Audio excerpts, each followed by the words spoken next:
nominal yang sama, kita lebih baik mengembalikan uang. Kalau meminjam itu berarti sebaliknya kita mengembalikan uang tersebut lebih lama gitu, atau 3 tahun kemudian, misalkan sama-sama 10 juta rupiah tanpa bunga untuk utang tersebut.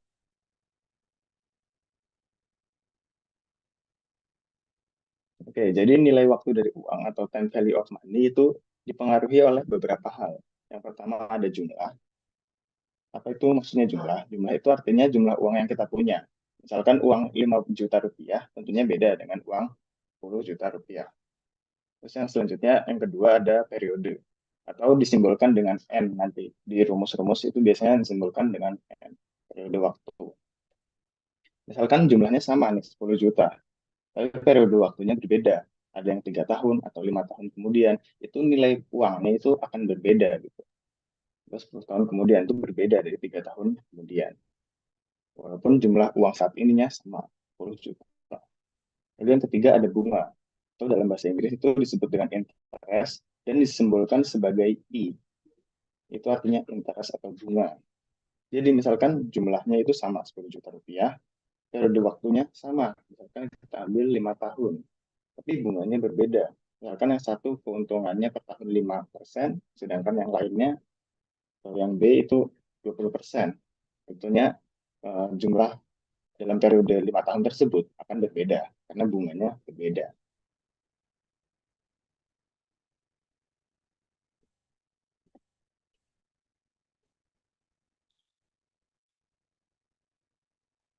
Nah, lalu kita bahas komponen tentang bunga. Bunga atau interest yang disimbolkan dengan I adalah sejumlah uang yang diperoleh karena memanfaatkan sejumlah uang untuk suatu keperluan dalam jangka waktu tertentu. Sebagai contoh, sini ada John memperoleh uang 100.000 rupiah dari pemanfaatan uang sebesar 1 juta rupiah dalam jangka waktu 1 tahun. Artinya, John dengan modal 1 juta rupiah, dia dapat memperoleh 100.000 rupiah atau 10%. Itu namanya bunganya 10% gitu. Atau keuntungannya 10% gitu. Dalam rumus biasanya dalam bunga gitu. Nah, lalu kemudian ada jenis bunga, dua jenis bunga. Yang pertama ada bunga sederhana atau simple interest. Yang kedua ada bunga majemuk atau compound interest. Atau kita sering sebut juga dengan bunga yang berbunga. Nah, bedanya apa di sini? Perbedaan bunga sederhana versus bunga majemuk. Misalkan tadi, John meminjam uang 100.000 rupiah dengan bunga 10% per tahun yang akan dibayarkan pada akhir tahun keempat. Berapa uang yang harus dibayarkan pada akhir tahun keempat ini? Nah, pada perhitungan bunga sederhana, bunganya itu setiap periode itu konstan. Jadi 10% dari 100.000 yang dipinjam pada periode sekarang atau periode ke-0 itu 100.000. 10%-nya adalah 10.000 rupiah.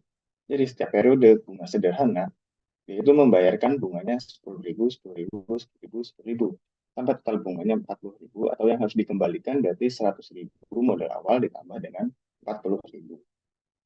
Sedangkan bunga majemuk, ini yang paling banyak digunakan dalam ekonomi teknik itu semuanya bunga majemuk sih setahu. Jadi nggak pakai bunga sederhana.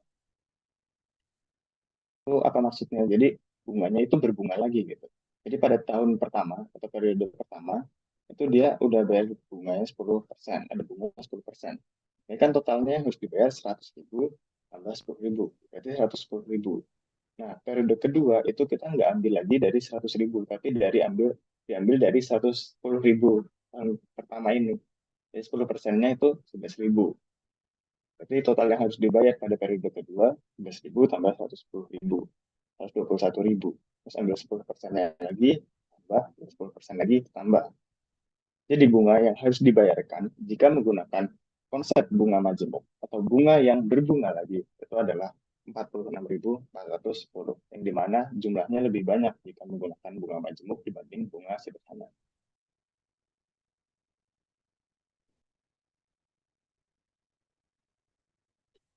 Oke, selanjutnya adalah cash flow diagram. Komponen dari cash flow diagram yang pertama itu ada garis horizontal yang menunjukkan waktu yang pasti dimulai dari nol. Jadi ketika kita menggunakan cash flow diagram itu pastikan untuk dimulai dari nol. Yang kedua, ada garis vertikal, menunjukkan aliran kas. Panah ke bawah artinya arus kas negatif atau outflow, sedangkan panah ke atas artinya arus kas positif atau inflow. Nanti di rumusnya yang kita gunakan, panah ke bawah itu negatif nilainya, sedangkan panah ke atas itu positif. Untuk kasnya kita mendapat keuntungan, sedangkan negatif ini misalkan kita biaya investasi, terus biaya operasional, dan lain-lain itu pokoknya yang biaya-biaya yang kita perlu mengeluarkan utang, itu panahnya ke bawah. Dengan panah ke atas misalkan pendapatan, terus juga kita jual pabrik pada akhir periode itu besar berapa, itu masuk ke kas, berarti panah ke atas atau inflow. Terus yang ketiga ada cash flow diagram bergantung dari sudut pandang. Misalkan apakah dilihat dari sisi pemilik modal atau perusahaan. Itu tentunya berbeda kan. Misalkan pemilik modal, kita ngasih modal nih ke perusahaan 1 juta gitu, kita nambah modal. Kalau dari pemilik modal, kita berarti kan panahnya ke bawah karena kita mengeluarkan uang. Tapi dari sisi perusahaan yang menerima uang, panahnya ke atas. Itu tentang cash flow diagram. Terus aku bahas garis waktu. Ini pertama bikin dulu garis horizontal. Cara membuat garis waktu. Terus kalian mulai dari periode ke nol. Ya, aturan pertama garis waktu dimulai dari nol. Terus sampai periodenya ke N. Itu tambah satu, tambah dua, tambah tiga, tambah empat, dan seterusnya sampai periode ke N. Terus biasanya aku tambahin keterangan EOY. Ini artinya apa? Artinya adalah end of year atau akhir tahun. Jadi akhir tahun ke nol, akhir tahun pertama, akhir tahun kedua, akhir tahun ketiga, empat dan lima dan seterusnya gitu. Terus ada juga yang lain misalkan EOM, artinya end of month. Berarti itu periodenya setiap bulan. Yang bisa kasih keterangan di cash flow diagramnya atau tulis di atasnya dalam tanda kurung per 4 bulan, per tahun, dan seterusnya gitu. Terus waktu nol. Waktu nol itu adalah waktu sekarang atau nilai present. Ini waktu nol itu nilai sekarang. Jadi saat ini itu waktunya di nol. Dengan waktu 5 artinya adalah akhir periode kelima atau akhir tahun kelima. Karena kita pakai EOJ.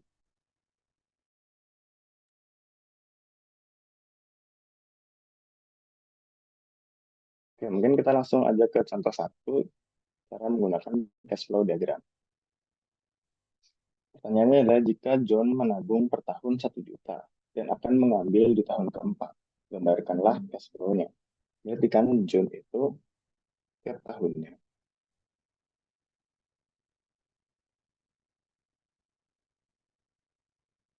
Jadi John setiap tahunnya itu menabung 1 juta, berarti kan cash outflow. Dan dia akan mengambil tahun keempat. Itu kan mulai dari 0, 1, 2, 3, terus 4. Di sini. Ini kita tanya EOY atau end of year. Nah, maka pada kan dia nabungnya per tahun 1 juta, berarti panah ke bawah karena dia mengeluarkan 1 juta untuk ditabung.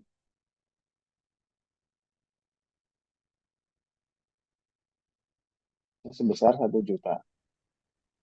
Nah, yang 1 juta ini kita sebut sebagai apa? Karena dia kan nilainya seragam atau sama. Setiap tahunnya kan sama dia. Ini untuk garis lurus sama setiap tahunnya. Nah, itu kita sebut sebagai nilai annuity atau A. Nah, terus dia akan mengambil pada tahun keempat tabungannya.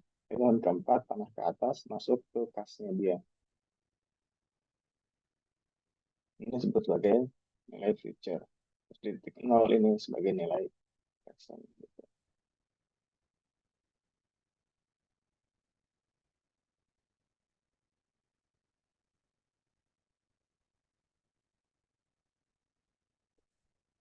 Nah, ini cash flow diagramnya.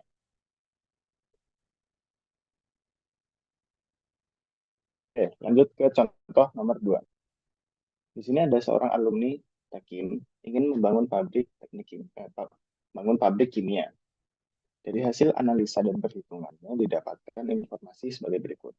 Yang pertama, jangka investasi yang dilakukan adalah 5 tahun. Berarti N-nya, ini sebagai N.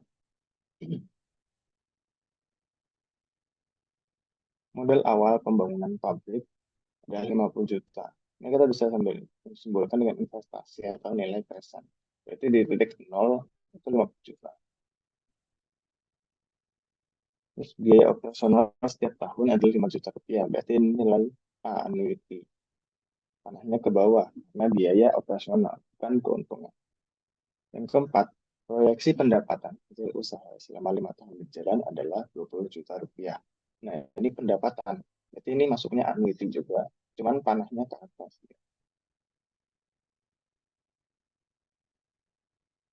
Kalau yang biaya operasional, panahnya ke bawah. Yang kelima, pada akhir tahun kelima, dia berencana pensiun dan menjual pabriknya dengan harga 25 juta rupiah. Nah, ini disebut sebagai salvage value atau nilai rongsokan dari pabrik kimia tersebut. Dia belinya awalnya 50 juta, dijual 5 tahun kemudian 25 juta. Kan masuk akal.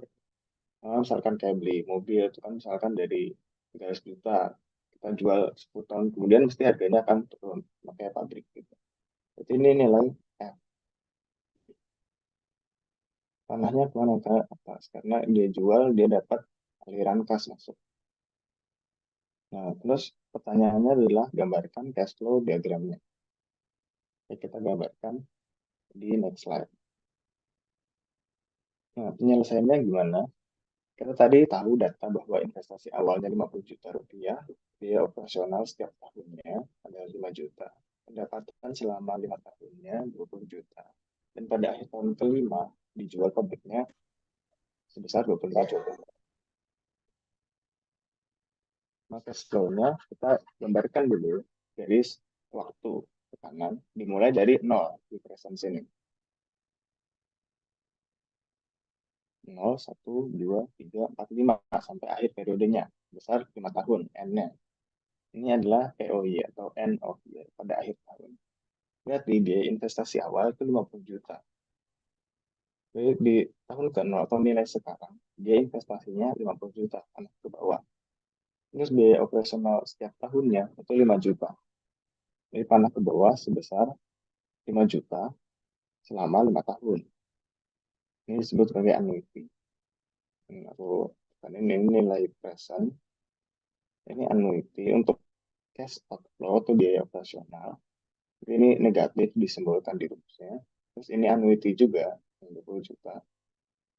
Tapi cash inflow atau positif, sedangkan yang 25 juta di atas. Yang terakhir ini, itu kan biaya dia jual pabrik. Itu berarti nilai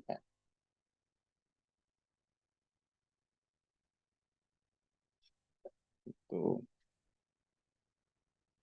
Oke, ini kan kita masih latihan memang cara buat cash flow diagramnya.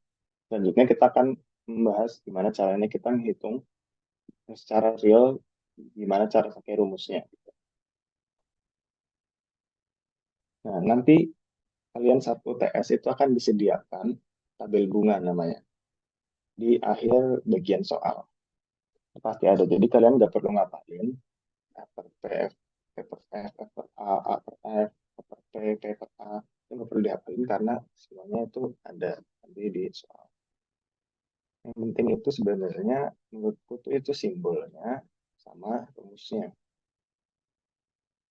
formulanya ini. Ini bagian penting dari tabel bunga.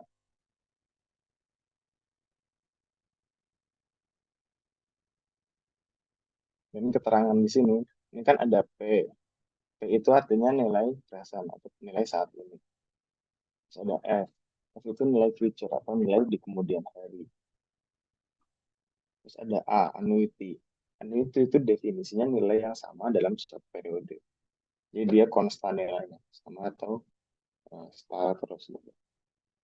Terus ada I, itu adalah bunga efektif per tahun jika dalam jangka waktu 1 tahun. Namun jika jangka waktunya kurang dari 1 tahun, pakainya I-nya itu sebagai bunga nominal. Ini kita akan pelajari cara menghitung bunga efektif bunga nominal di akhir. Terus ada N. N itu jangka waktu atau periode.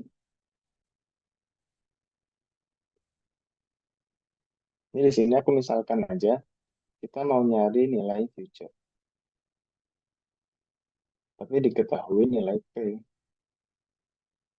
Berarti kita harus kalikan F per P faktor. I-nya dimasukin, ini bisa diketahui di soal. Terus N-nya juga dimasuki periodenya. Nah, F per P itu yang mana F per P? F per P itu yang ini. Ya. Ini F per P. Nah, terus berarti rumusnya F per P apa? Rumusnya berarti yang ini formula. Nah, jadi kalian tahu nilai P-nya, tahu nilai P di sini. Terus F per P itu diganti dengan formula yang ini.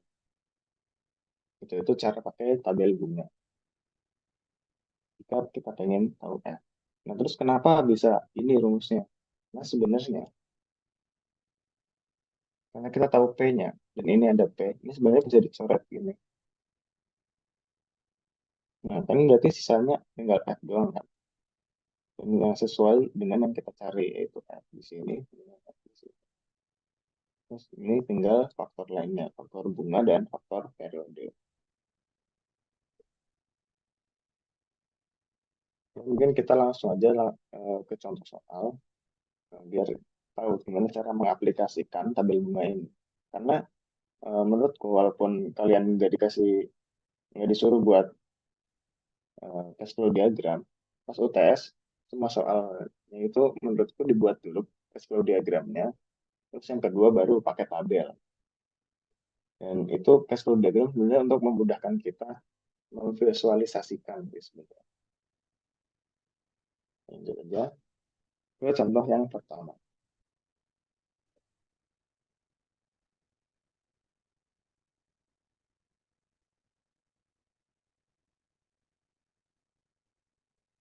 Oke, pertama ini PT ABC meminjamkan uang. PT ABC meminjam uang ke bank sebesar 10 miliar selama 10 tahun dengan tingkat suku bunga sebesar 10%. Buatlah cash flow diagram ilustrasi tersebut dan carilah nilai yang harus dibayarkan pada akhir tahun ke-10. Jadi ini kita ambil sebagai nilai present karena dia minjam uang dan kita tahu bahwa minjam uang berarti uangnya masuk ke PT ABC dong. Karena masuk ke kita berarti panahnya ntar ke atas. Nah, terus selama 10 tahun ini sebagai N atau periodenya, terus tingkat suku bunga 10%. Ini suku bunga 10%. Ini I. Atau kalau dalam desimal itu berarti 0,1 kan. 10%. Terus baru kita buat cash flow diagram dan carilah nilai yang harus dibayarkan pada akhir tahun ke-10. Akhir tahun ke-10 berarti F, nilai future. Kenapa nilai F? Karena nilai di masa depan. Ingat tadi F itu adalah nilai di masa depan atau nilai future. Oke, kita langsung buat aja cash flow diagramnya. Pertama, garis horizontal waktu dimulai dari 0 sampai ke periodenya 14 per tahun. Berarti dia kan minjemnya 10 miliar. Nah, dengan bunganya 10%, berarti 10 tahun kemudian dia harus bayar berapa gitu kepada bank tersebut. Tapi gimana menurut kalian itu rumusnya bakal gimana? Kita punya P, ingin tahu nilai F di sini. Berarti rumusnya adalah F sama dengan P dikalikan dengan F per P. Karena misalkan P-nya dicoret, itu ketemunya F kan. Ya, sorry, ini tuh bukan turut kurung. Tapi kita masukin dulu bunganya, yaitu I, dan kita masukin periodenya N. Udah, rumusnya kita udah tahu nih begini. Terus baru kita jabarin. P-nya itu tadi 10 miliar dikali dengan FP, faktornya adalah I, bunganya 0,1 atau 10%, dan N-nya itu selama 10 tahun. Udah deh. Berarti yang kita nggak tahu itu kan cuman nilai dari si ininya, faktornya. Ini tuh berapa gitu kan. Nah, ini tuh kalian baca di tabel bunga yang udah disediakan di soal. Dan tabel bunganya adalah begini. Nah, terus dari sini berarti kalian tinggal masukin aja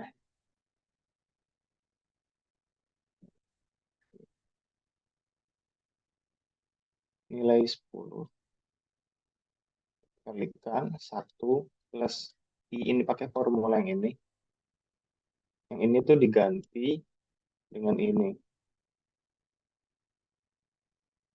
1 ditambah bunganya 10% atau 0,1 dipangkatkan dengan MN-nya adalah 10 tahun. Ini I, ini N.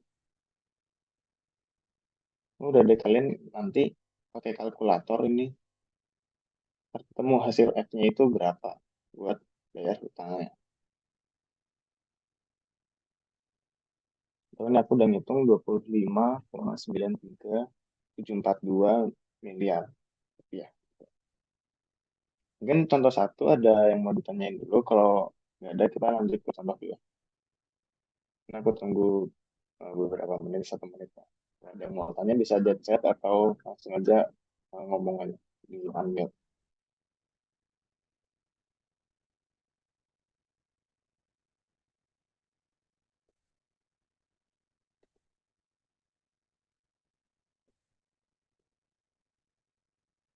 Kalau misalkan belum ada yang bertanya, jadi kita lanjut ada ke contoh kedua. Keluar sini nggak sih? Kan nggak ngaruh nggak sih? Kita kan kita juga. Ya, ya kompresornya berapa? Oh iya ding, yang sudah masuk kompresor deh. Dari awal.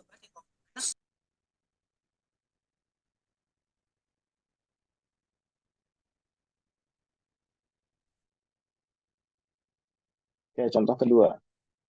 Soalnya adalah saya menabung 10 juta sekarang dan 5 juta 6 tahun kemudian. Lalu seluruh tabungan saya ambil pada tahun ke-7. Berapakah nilai uang saya pada tahun ke-7? Dengan I atau bunganya adalah 5%. Langkah pertama, kita buat cash flow diagramnya dulu. Jadi semua soal kotek pas UTS, aku sarankan atau sangat apa ya, direkomendasikan untuk bikin cash flow-nya dulu. Supaya kalian ada bayangan nanti ngerjain FRP dan lain-lain faktornya itu harus apa gitu. Oke, cash flow-nya dulu, walaupun di soal ini nggak suruh bikin cash flow kan. Kita buat dulu. Sama garis ke kanan, terus dimulai dari nol. Dia bilang nabungnya 10 juta. Jadi tahun ke-0 10 juta. Terus 6 tahun kemudian, dia nabung lagi 5 juta. Pertanyaannya, berapakah tabungannya pada tahun ke-7 dengan bunga sebesar 5%? Ini kurang lebih sama kayak tadi. Ini nilai P, ini nilai P, dan ini nilai F. Jadi terus baru kalian hitung F-nya berapa. Oke, nah, tabel bunga F per P. Penjabarannya begini. F itu sama dengan, ini F yang ingin kita ketahui, sama dengan P, P yang pertama ini, F per P, I, terus N yang ntar dimasukin, ditambah P yang ini, F per P, I, N, terus sama dengan, baru masukin angkanya, 10 juta, F per P, bunganya 5% atau 0,05, terus periodenya 7 tahun. Atau jarak dari F ini dituju ke P yang ini itu 7 tahun. 1, 2, 3, 4, 5, 6, 7. Jadi kita masukin N-nya di sini 7 tahun. Terus ditambah dengan 5 atau P yang di sini. F per P bunganya sama 0,05 0,05 atau 5%, dan dan N-nya ini yang berbeda atau periodenya. Kita nggak pakai 7 tahun lagi, tapi pakai 1 tahun. Kenapa? Karena kita tinggal lompat dari 6 ke 7 satu kali. Jadi periodenya 1. Terus udah deh, 10 dikali yang faktor bunga ini, kalian konversi ini tabel bunga. Ini sama ini itu, kalian konversikan jadi ini.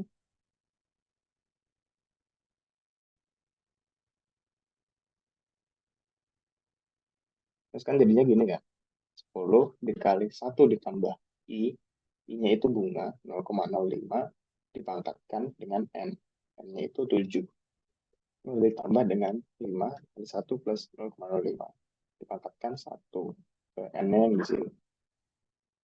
Sebenarnya nanti ntar ketemu, kalian tinggal pakai kalkulator. Nah, dari soal ini kita dapat ambil kesimpulan sebenarnya dari dua soal tadi.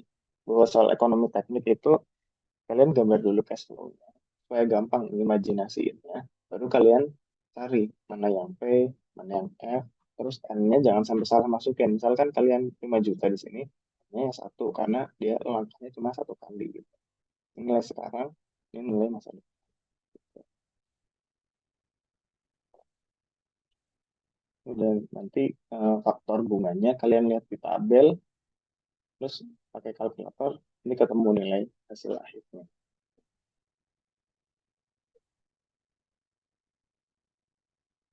Jadi mungkin ada yang mau ditanyakan atau lanjut aja.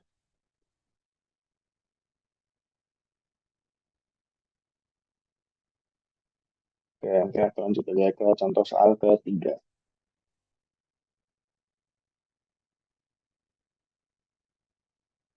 Oke, contoh soal ketiga ini kita langsung dikasih cash flow diagramnya dan kita suruh menentukan nilai F-nya. Nah, ini ada banyak komponen nih. Lalu strateginya gimana untuk contoh soal ketiga ini? Kita cari F-nya satu-satu. Dari F-nya itu per tahapnya itu berarti ini sebagai P, ini P juga, ini P, ini P. Nah, cuman ada yang ke atas dia panahnya. Ingat tadi kita ibaratkan panah ke atas itu artinya cash inflow atau pemasukan. Ini nanti dia ini tandanya ntar positif, sedangkan yang lainnya itu tandanya negatif. Negatif, negatif, negatif, negatif, positif. Ini yang ditanyakan. Berarti langkahnya adalah F sama dengan, kita mulai dari yang 5 juta. Jadi 5 juta sebagai P, berarti F per P faktor, terus bunganya 10% atau 0,1. Ya, 0,1. Terus bunganya masukin 0,1. Terus periodenya, karena kita mulainya yang 5 juta ini, mau ditarik ke 15 juta. 15 tahun, sorry. Berarti 15 kurangin 0, periodenya adalah 15 tahun. Nah, ini ada negatif karena dia cash flow. Dan seterusnya untuk 3 juta, 10 juta, 7 juta. Cuman N-nya nanti misalkan di 3 juta, itu 15 dikurangi 4. Nah, kita mau bawanya segini doang. Kalau nanti 15 adalah 11 tahun.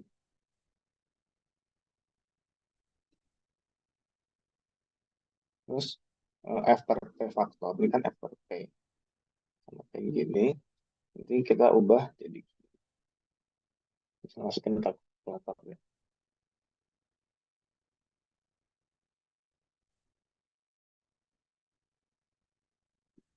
Ya, atau nanti hasilnya begini.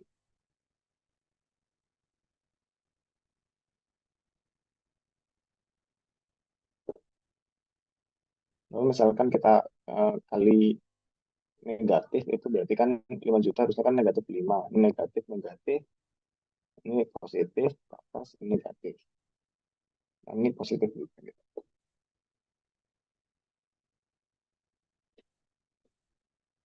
Terus yang penting sebenarnya periodenya sih kayak 15 ke 0, 15 tahun, 11 tahun, yang 10 itu 8 tahun, 15 kurangi 7, 8 tahun, terus 15 kurangi 9 itu 6 tahun, dan 15 kurangi 12 itu 3 tahun.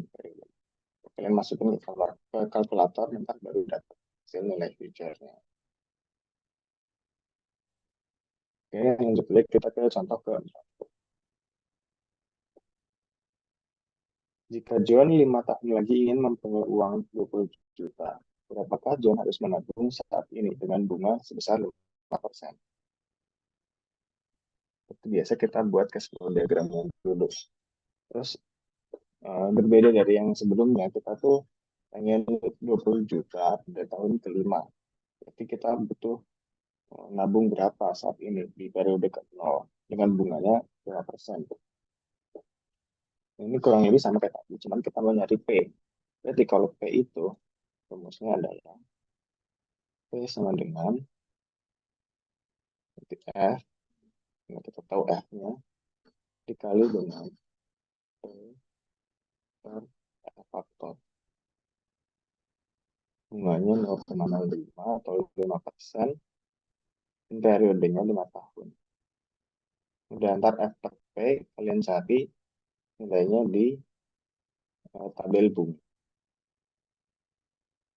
Ini tabel bunga yang P per F. Nya 0,5, N-nya 5 tahun. Oke, ini ganti jadi ini. Oh, gambarnya gini. 20 dikali F per P 0,05 5 tahun. F per P faktornya ini. Nanti jadi ini 1/1 plus 0,05 pangkat 5.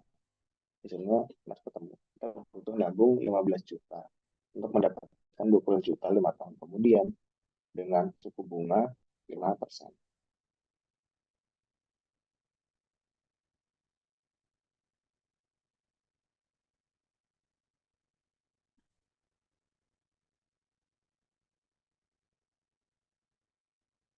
Mungkin lanjutnya ke contoh ke-5. Contoh ke-5 ini juga kita langsung dikasih cash flow diagramnya. Kita suruh nyari nilai P. Tapi ya kayak tadi ya, gampang aja. Ini berarti P sama dengan, berarti nilai P ini itu adalah nilai F. Ini nilai F. Terus N-nya 4 dikurangi 0 atau 4 tahun gitu jarak. F 3, F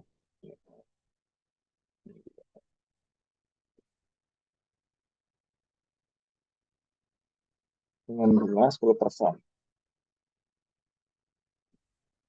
Nah, berarti kan kalau kita punya F dikali P per F, berarti kan F-nya paling nyoret kan. Nah, kita tinggal dapat P-nya. Nah, P-nya ini yang dicari. Faktor bunganya berarti tinggal kita kali. So, ini langkah pengerjaan. Jadi kan P sama dengan 3 nilai future dikali P per F faktor. Kita mau nyari F, kita mau nyari P, diketahui F, jadi P per F, bunganya 10%, 0,1, periodenya 4 tahun, dari 4 ke 0, 4 tahun. Ini sama, 10 juta, terus periodenya 7 tahun. Terus dikurangi 10 juta, P per F, bunganya 0,1, dan N-nya itu 9 dikurangi 0, 9 tahun. Dan seterusnya sampai 50 juta atau cash flow terakhir. Jadi cara kita nyari T, A, atau F, itu semua cash flow ini dijumlahkan. Gitu. Terus satu titik tertentu. Baik itu bisa T maupun F.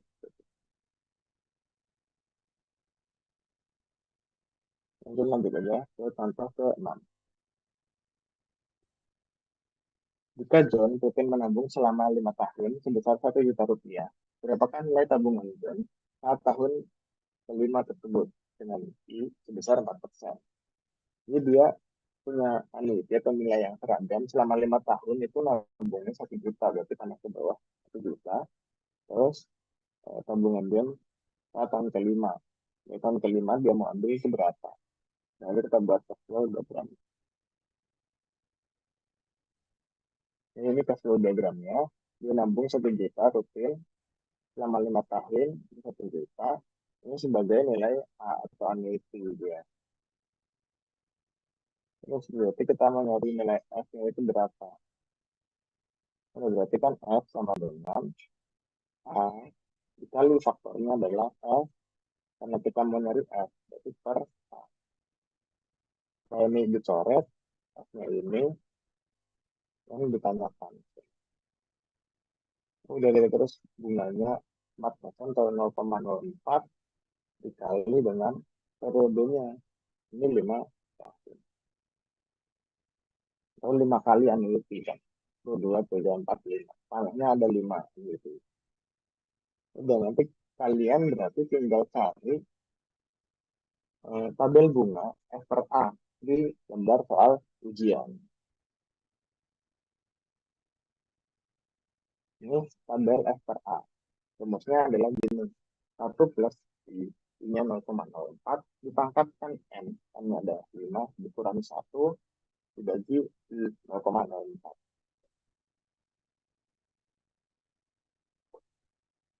Atau hasilnya adalah 5.416.320 rupiah.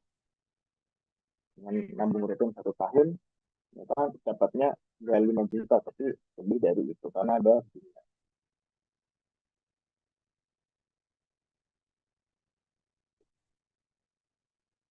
Oke, itu tadi untuk perhitungan menggunakan tabel bunga untuk F, P, sama A. Dan sampai sini ada yang ingin ditanyakan dulu sebelum kita masuk ke gradient Feynman atau G. Misalkan ada yang belum jelas, kalian boleh tanya dulu ya. Lewat chat atau lewat mikrofon langsung unmute aja.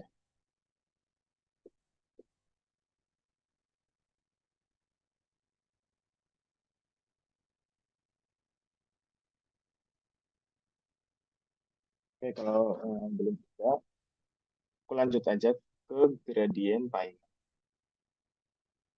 Jadi nilai G atau gradient Feynman. Gradient Feynman itu simbolnya G. Digunakan ketika cash flow diagram mengalami kenaikan secara konstan dan bertahap tiap suatu periode.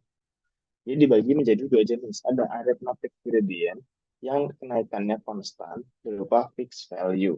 Atau misalkan dalam rupiah. Gitu. Misalkan kenaikannya itu 1 juta rupiah per tahunnya. Jadi kita masuknya adalah arithmetic gradient. Lalu persamaan tabel yang digunakan untuk menghitung arithmetic gradient adalah sebagai berikut. Kalau kita mau nyari nilai P dan kita ketahui nilai Q atau gradientnya, 1 juta rupiah, berarti G-nya itu 1 juta dikalikan. Ini faktornya. Itu plus I-nya diketahui di soal, dipangkatkan N sesuai dengan jumlah periode, dikurangi I dikali N. Ini bunga dikali periode, dikurangi 1, dibagi I kuadrat atau bunga kuadrat dikali 1 plus I bunga dipangkatkan N periode. Ini tuh nanti kalian tinggal masukkan ke kalkulator gitu. Yang penting itu sebenarnya gimana kalian paham kapan menggunakan paper G, paper L, dan lain-lain itu. Dan kapan arithmetic gradient, kapan geometric gradient. Kalau arithmetic gradient kan fixed value, bahkan 1 juta rupiah, naiknya konstan. Dan kan kalau geometric gradient, itu kenaikannya berupa persentase. Di contoh soal PR, Pak Jonas kelas B, itu yang aku share kemarin malam, itu dia pakai geometric gradient. Jadi kenaikannya berupa persentase. Lalu ini tuh simbolnya sebenarnya G kecil. Ini G besar. kecil, misalkan kenaikannya konstan 1% per tahun. Berarti persamaan umum yang digunakan untuk mencari nilai present value itu adalah A1. A1 itu nilai annuity yang berada di awal banget. Itu kan misalkan di sini aku punya gradiennya tuh ini, terus dia naik 1% lagi, dia terus naik. Gitu kan.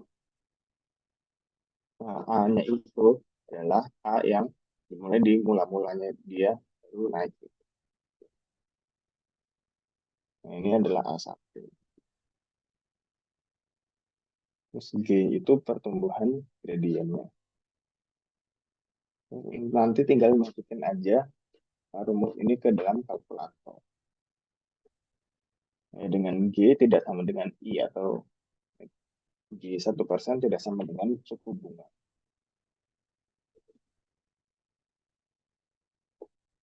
Oke, mungkin contoh dari cash flow-nya itu kayak gini.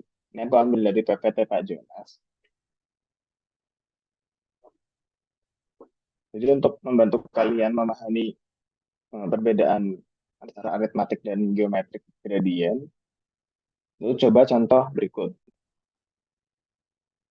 Seseorang mulai menabung 10 juta secara per tahun dan bertambah dia sebesar 100.000 rupiah setiap tahunnya.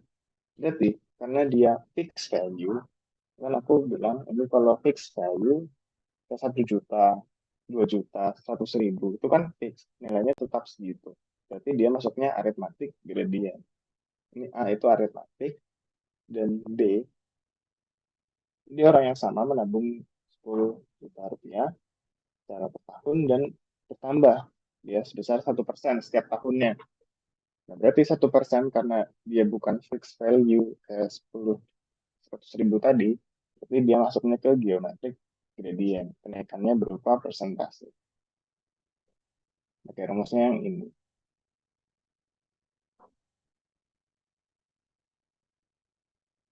Nah, terus tadi A1 itu apa? A1 itu A ketika dia itu belum bertambah atau belum ada pertambahan dengan G, belum bertambah 1%. Gitu. Ini kan dia udah bertambah 1%. Dia udah bertambah 1% di tahap 2. Bertambah lagi 1%, tambah satu lagi 1%, dan seterusnya gitu. Yang satu yang digunakan itu yang ini. Untuk yang geometrik gradient. Nah, yang untuk aritmatik gradient, itu kan rumusnya P sama dengan G, langsung kali dalamnya kan. Yang G-nya itu berarti 100.000 gitu. Terus A-nya itu menurutku ini lebih baik kalian potong aja. Yang potong segini, terus ini sebagai A. Nanti kalian cari ini, misalkan kalian P sama dengan A kali P per A faktor kan berarti. Terus masukin bunganya, masukin periodenya. Nah, terus ini nanti ditambah yang G, G yang aritmatik. G yang aritmatik itu yang ini. G aritmatik. Jadi kalau cash flow-nya konstan itu lebih baik kalian nyari A-nya dulu, P per A, ditambah G, pakai faktor yang ini juga harusnya udah disediain di soal.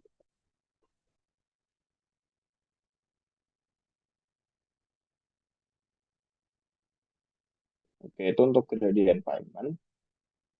Selanjutnya aku langsung membahas tentang bunga nominal dan bunga efektif. Jadi jika dalam satu periode bunga itu kurang dari 1 tahun, maka ada dua jenis nilai bunga tahunan dalam bunga majemuk atau bunga berbunga compound interest. Yang A adalah bunga nominal per tahun disimbolkan dengan I nom, I nominal atau bunga nominal. Yang B adalah bunga efektif per tahun atau IF, I efektif atau bunga efektif. Ini per tahun ya. Terus dengan M, banyaknya bunga yang dibagikan per tahun, maka rumus dari mencari I efektif adalah 1 plus I nominal per M dipangkatkan M. dikurangi 1. M itu banyaknya bunga yang dibagikan per tahun. Misalkan bunga kalian itu 5% setiap bulan. Berarti setiap tahun itu dapat 12 kali bunga kan? Karena satu bulan itu 12, satu tahun itu 12 bulan. Misalkan per bulan, kalian bunganya itu per bulan. Maka nilai M-nya itu adalah 12. Karena M itu banyaknya bunga yang dibagikan per tahun. Jadi per tahun itu dapat 12 kali bunga.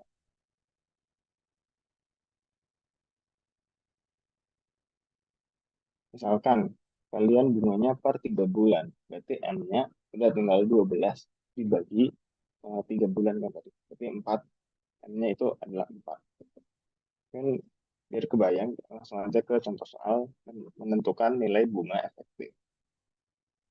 Contohnya, jika bunga nominal per tahun adalah 12%, dibungakan bulanan atau compounded monthly, berapakah nilai bunga efektif per tahun?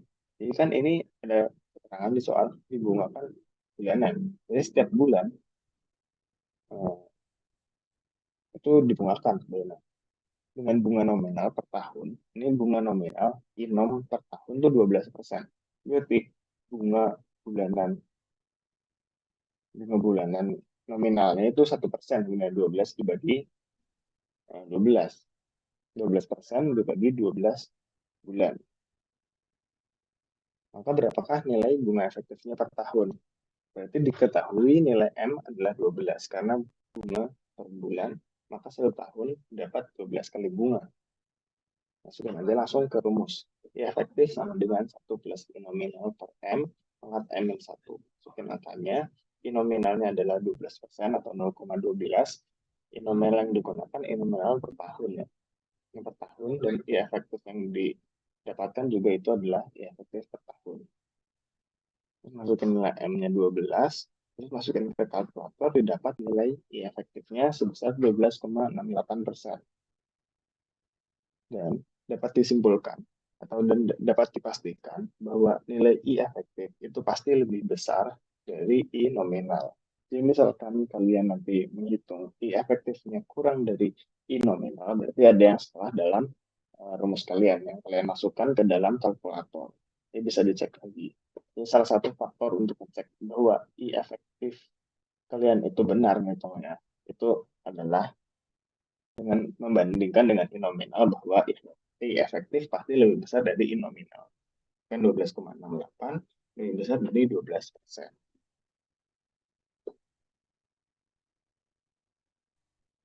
Oke, mungkin lanjut aja tentang MAR. Jadi MAR itu adalah atau akronim dari minimum attractive rate of return. Atau dengan kata lain, MAR adalah tingkat pengembalian atau bunga minimum suatu proyek yang dapat diterima dan menarik untuk diinvestasikan. Nilai MAR ditentukan terlebih dahulu sebelum mengambil keputusan investasi. Jadi MAR itu udah diketahui dalam soal. Jadi kita juga perlu nyari MAR. Terus MAR fungsinya buat apa MAR itu? MAR itu nanti fungsinya buat menentukan kelayakan investasi. Jadi MAR itu biasanya yang digunakan itu kayak 15%, mungkin sampai 25% lah, yang biasanya ada di dalam soal. Ini tergantung soalnya. Nanti kalian bandingkan dengan IRR yang kalian dapat. IRR, internal rate of return, kalian dapatnya berapa persen? Kan kalian dapatnya 10%. Kan berarti ini kurang dari MAR ya. Sedangkan MAR itu minimum attractive rate of return. Ini yang atraktif atau yang menarik adalah returnnya 15-25%. Dengan IRR 10%, investor jelas nggak mau. Atau proyek kalian ditolak atau di reject. Tapi misalkan IRR kalian sampai 30%, itu menarik bagi investor dan karena dia lebih dari MAR, maka atraktif gitu suatu proyek tersebut.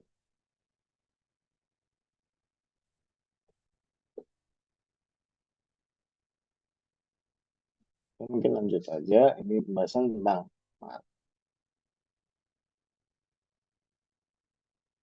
Selanjutnya adalah analisis investasi. Jadi ada berbagai metode untuk menentukan kelayakan suatu investasi. Yang pertama adalah PW atau present worth analysis, adalah nilai analisis nilai sekarang. Ini sebenarnya kalau Pak Panut manggilnya ANS, analisis nilai sekarang. Itu sama dengan NPV, net present value, itu sama aja sebenarnya. Cuman aku biasa pakainya itu konsepnya adalah PW, FW, gitu. Sebenarnya P itu dari present tadi atau nilai sekarang, W-nya itu worth atau sekarang itu udah berapa sih kalau ditotalin dari cash flow. Atau bisa juga analisis nilai sekarang bersih, ANS, atau NPV, net present value. Yang kedua ada future worth atau FW. Ini berarti sebenarnya kayak PFA gitu kan, kayak tadi P faktor, F faktor, A faktor gitu. Dan tambahin W doang. FW future worth. Jadi lebih gampang aku ingatnya PW, FW, AW. AW itu annual worth. Berarti nilai seragam atau nilai yang nilainya sama atau konstan dalam satu periode investasi tersebut. Terus yang keempat ada IRR, internal rate of return. Yang kelima ada ERR, external rate of return. Sebenarnya IRR sama ERR itu mirip-mirip. Yang I itu internal, yang E itu external rate of return. Gitu. Mungkin aku nggak tahu ya, mungkin kalian di kelas belum diajarin yang ERR, mungkin setelah UTS atau gimana gitu. Yang penting sebenarnya tiga nama ini sih, satu, dua, tiga, PW, FW, AW.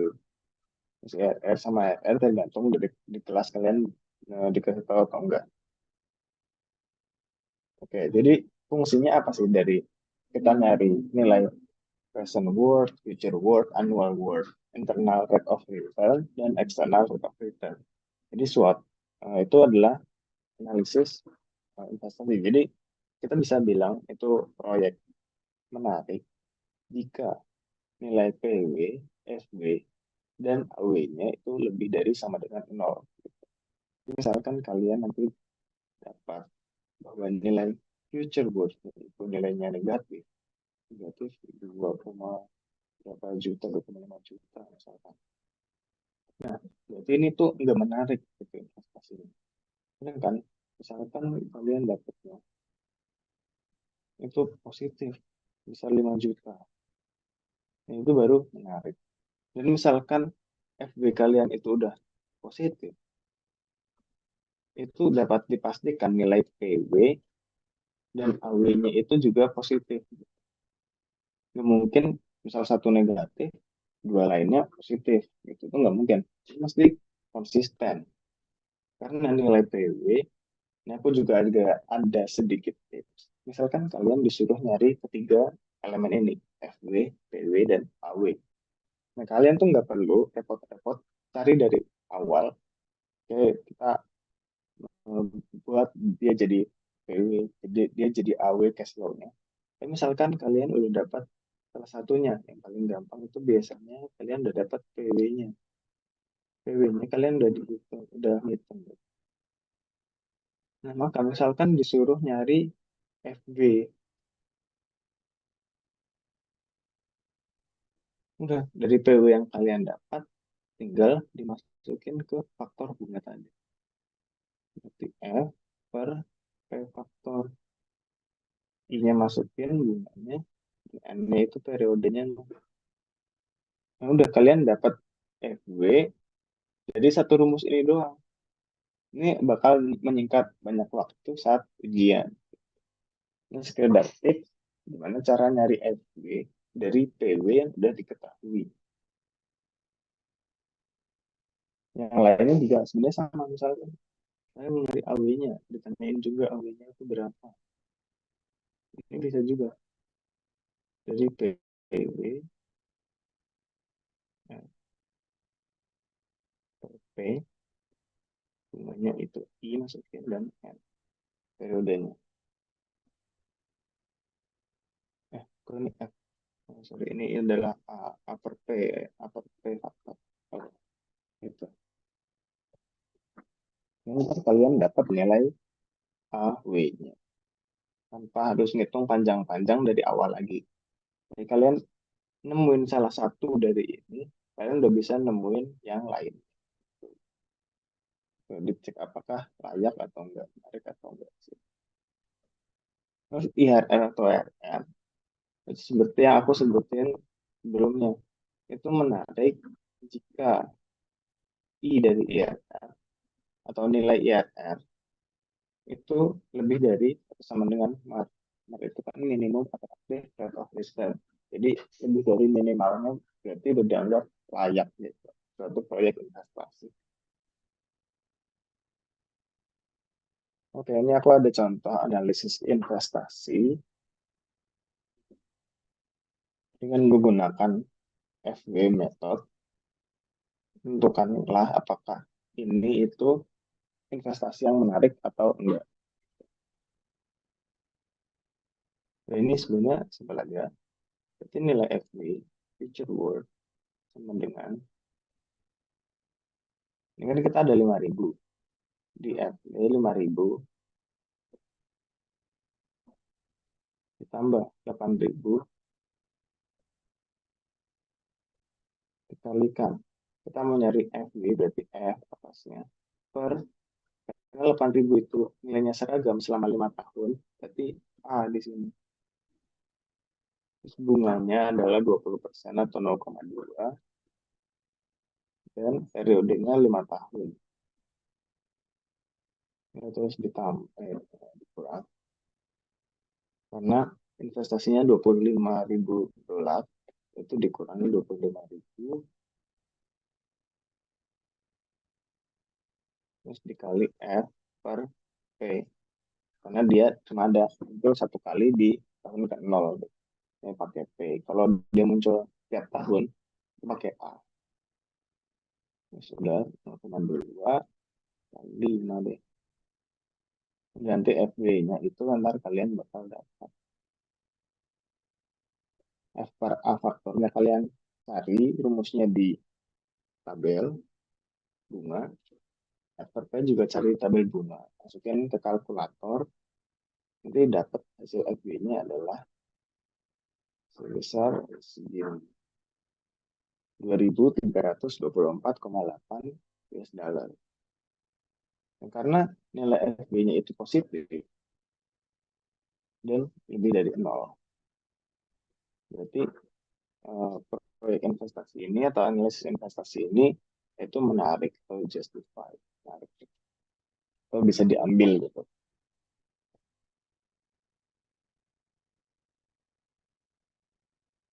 Oke, itu contoh analisis investasi.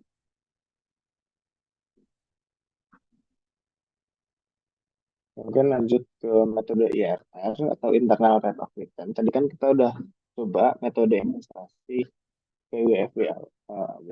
Kita coba yang FW-nya aja. Karena FW berarti kita ntar dapat AW-nya itu. Kan kita juga ditanyakan AW-nya. Kan FW-nya ini udah ketemu ya, nilainya itu 2.324,8 US dollar. Berarti masukin aja 2.324,8 dikali dengan A per, ini nilai A per F faktor, masukin bunganya 0,2, masukin periodenya 5 tahun. Ini ada AW-nya, bisa kita cari di sini.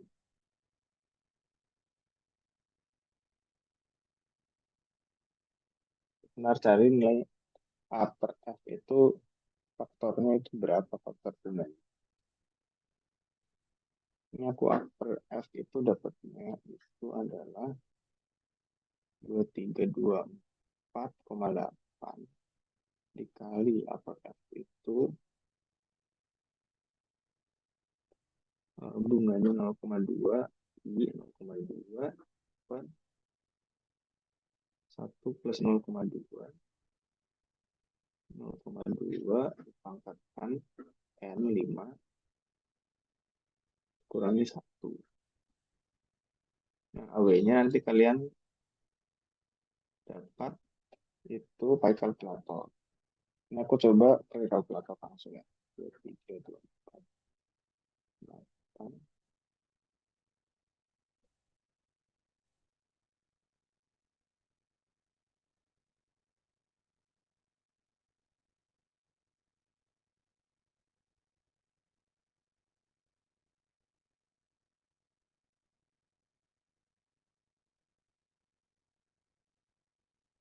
Oke, ini ketemu nilainya itu adalah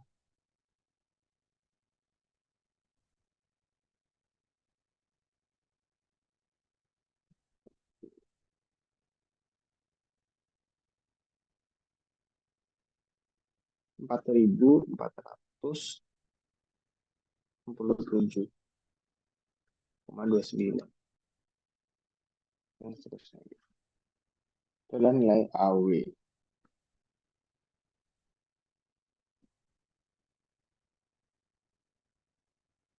Yang bisa kita cari dari nilai FW jika FW sudah diketahui.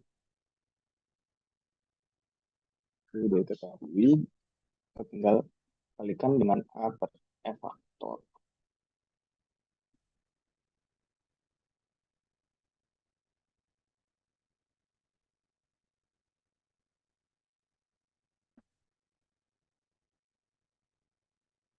Oke, gitu untuk analisis investasi. Oke, aku lanjut aja.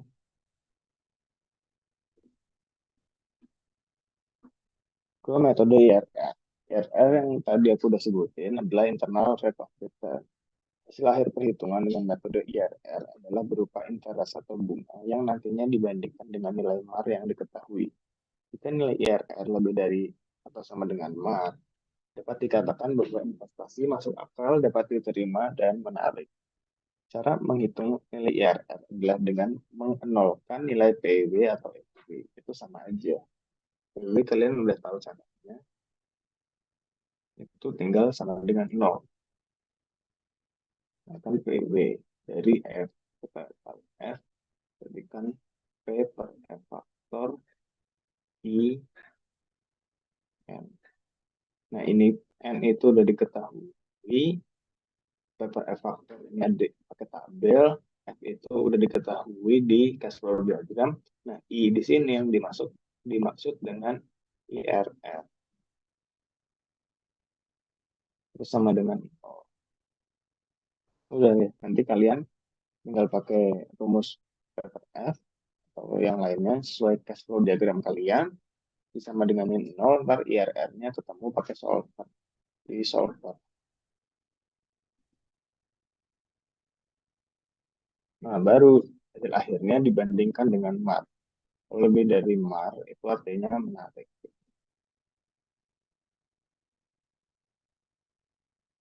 Oke, itu untuk IRR. Terus juga ada materi tambahan tentang expected value yang muncul di PPT Pak Jonas pada bagian terakhir. The expected value muncul ketika suatu proyek investasi memiliki faktor resiko.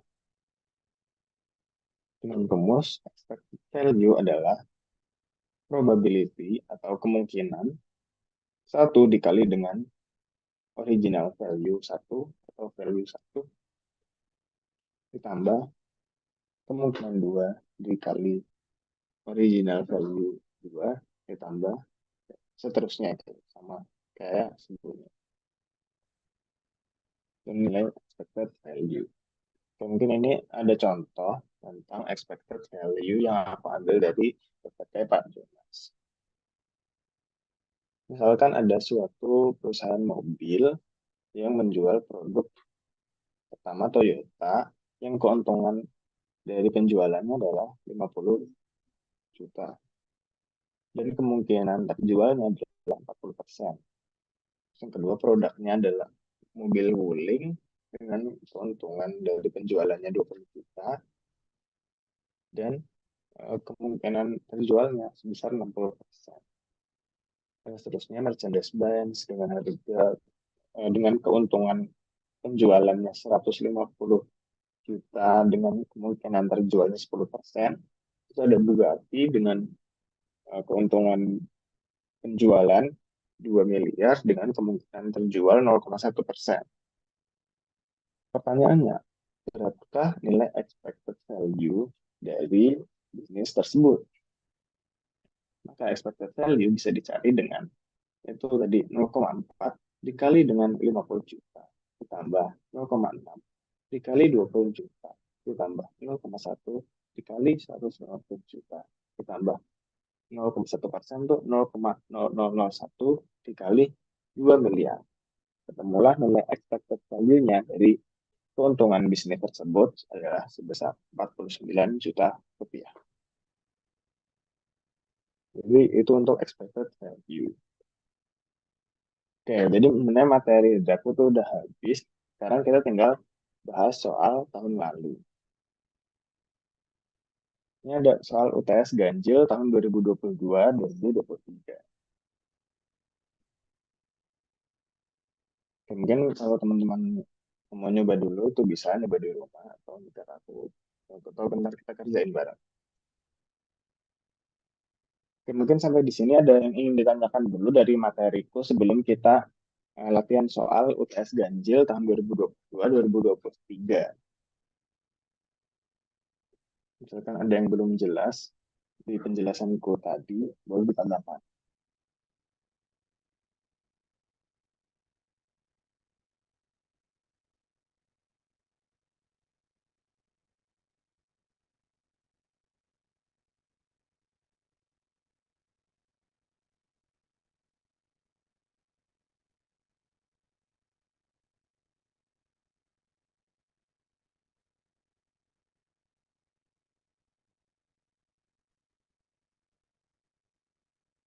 Oke, mungkin kalau belum ada pertanyaan, aku langsung aja coba ngerjain soal UTS nomor 1. Ya, kita baca soalnya bareng-bareng. Pak Ikura membeli sebuah mobil seharga 246 juta rupiah jika dibayar secara tunai. Karena uang yang dimilikinya tidak mencukupi, maka Pak Ikura membeli mobil tersebut secara kredit dengan membayar uang muka sebesar 100 juta rupiah. Dan sisanya dia akan diangsur selama 15 bulan. Pembayaran angsuran dilakukan pada setiap akhir bulan dengan jumlah atau besaran yang sama. Jika kredit mobil tersebut dikenakan bunga berbunga setiap bulan sebesar 0,5% atau compound interest bunga berbunga, hitunglah besarnya angsuran setiap bulan dan hitunglah suku bunga efektif kredit tersebut. Oke, langkah pertama, seperti yang aku sarankan, kalian itu gambar dulu cash flow diagram. Jadi cash flow diagram.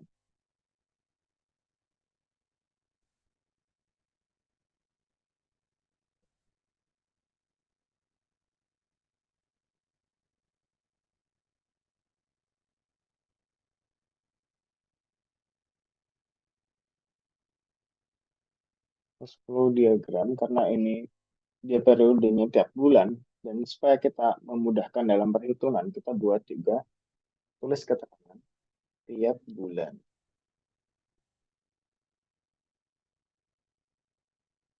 Bulan. Terus supaya kita nolnya nggak terlalu banyak. Ini kan 246 juta. Nolnya, nah, ya udah kita tulis saja dalam jutaan rupiah gitu. Dalam juta rupiah. Iya. Oke. Cash flow-nya kita punya 15 bulan. Itu tarik aja ke kanan. Dan seterusnya sampai 15. Dimulai dari 0, 1, 2, 3, dan seterusnya ini sampai 14, 15 gitu. Nah, aku pakai tanda putus-putus itu biar kita nggak kepanjangan bikin cash flow diagramnya. Ini boleh kalian kalau sampai 15 bulan. Cuman karena aku eh, tahu bahwa ini soalnya di tengah-tengah bulannya itu kita nggak nambahin apapun yang eh, berbeda gitu. Karena ini sama aja. Jadi dia Pak Ikura itu beli mobil harusnya harga presentnya itu adalah present worth 246 juta.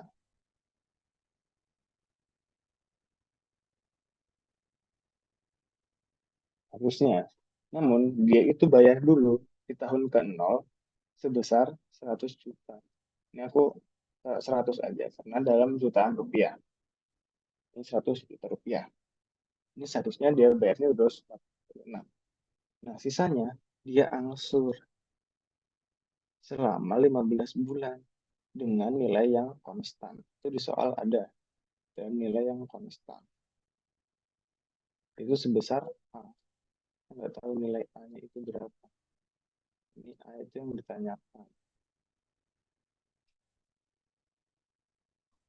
Dengan nilai bunga tiap bulan, berarti I tiap bulannya itu 0,5%.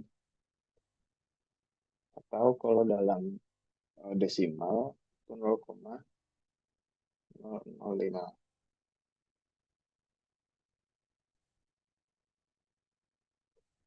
Nah, udah deh, berarti kita gimana caranya? Kita bawa aja cash flow, semua cash flow ini ke nilai presentnya. Gitu. Jadi PW dari cash flow ini itu adalah minus 100 minus A dikali, karena kita nyari PW, yang atas itu P, yang bawah itu A. Nanti kalau dicoret tinggal P doang. Masukin bunganya 0,005 dan N-nya selama 15 bulan. Udah deh. Nah, PW tadi itu kan kita pengennya sama dengan 246 juta. 246 juta.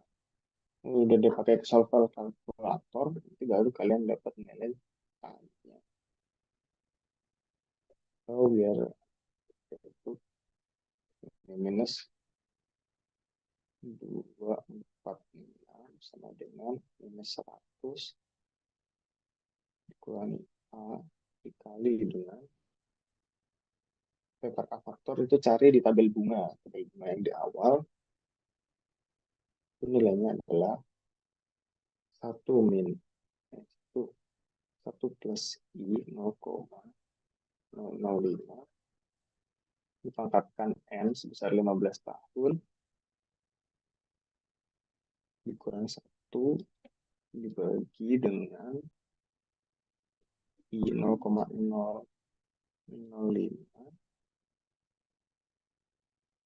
dikali 1 plus 0,005. Ini tuh ada di tabel bunga. Dipangkatin N-nya 15. Udah, ini kalian masukkan kalkulator. Hanya itu sebagai X. Nanti udah A. Nanti ketemu nilainya adalah pakai kalkulator itu dapat 10,127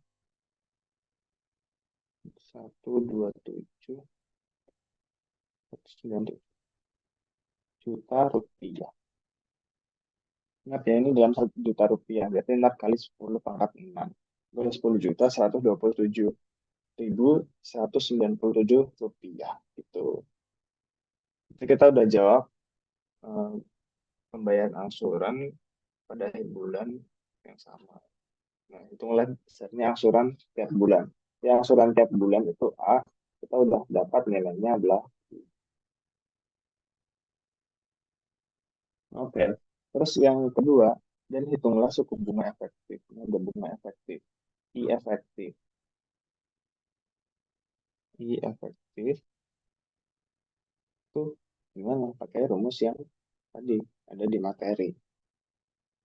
Rumusnya adalah 1 plus I nominal per N pangkat N min 1. Jadi M-nya ini berapa kalau menurut kalian?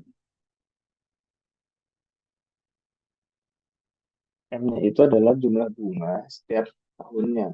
Karena dibungakan secara bulanan. Ini ya, ada keterangan. Dibungakan bunga setiap bulan. Jadi 1 tahun dapat 12 kali bunga. Udah dimasukin ke rumus 1 min satu plus inominal. Nah, inominal ini kan 0,5% itu setiap bulan. Berarti inominal dalam 1 tahun dikali 12. Berarti 0,5 dikali 12 adalah 6%. 6% atau 0,06. Sini 0,06 per M-nya 12 dipangkatkan M12 baru dikurang 1. Udah ada ketemu I efektifnya itu adalah, aku ketemunya pakai kalkulator itu 6,17%. Nah, terus cek. Tadi kan aku udah bilang juga untuk cek I efektif itu kita bandingkan dengan I nominal per tahun. I nominal per tahun yaitu sebesar 6% atau 0,06 yang di sini. Ini tuh dari hasil 0,5 dikali 12. 0,5 itu per bulan. Biar jadi setahun jadi dikali 12. Jadi 6% atau 0,6. Dengan I efektif yang kita dapat 6,17%. Itu terbukti ya bahwa I efektif pasti nilainya lebih besar dari I nominal. Dan itu artinya perhitungan kalian udah benar gitu. Oke, untuk soal UTS ganjil tahun 2022-2023 nomor 1, apakah ada pertanyaan? Kalau nggak ada, nanti kita lanjut ke soal nomor 2.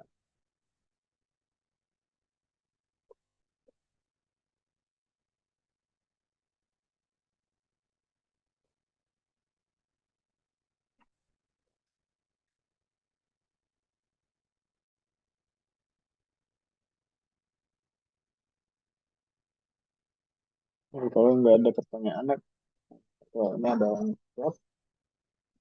Del itu kenapa tadi inomnya jadi 0,06? Oke, kenapa jadi 0,06? Karena nominalnya itu sebenarnya awalnya itu kan ini 0,5. Nah, tapi 0,5 itu dia itu per bulan 0,5% dikali 12%. Jadi nominalnya itu jadi per tahun gitu ya. Itu nggak dengan 6%.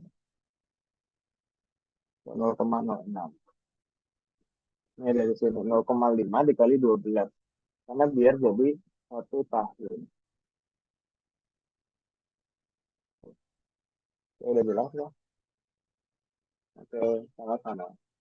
Dan dari yang teman-teman yang lain, apakah ada pertanyaan? Kalau ada yang belum jelas, nggak apa tanya aja sampai itu tidak.